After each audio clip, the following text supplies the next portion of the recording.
যতবার ওষুধ এনে দিয়েছি ওর ততবার ওই ওরম করেছো। তালি কি সে? তালি কি? তাহলে হাই তাহলে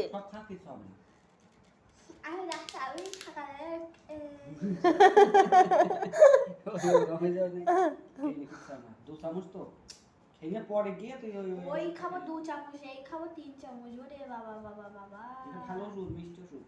ধর হাঁকা হাঁকা। আমি হাতে ধরে খাবো। না না না, তুই হাঁকাতে পড়ে যাবে। হাঁকা মিষ্টি দেখ। দাও দাও, আগে তুমি দিবি। পায়খানা তো হবে না, আবার দেখি দেখি দেখি মিষ্টি না? হ্যাঁ, সেটিকা সেটিকা সেটিকা সেটিকা। ওইটা একটু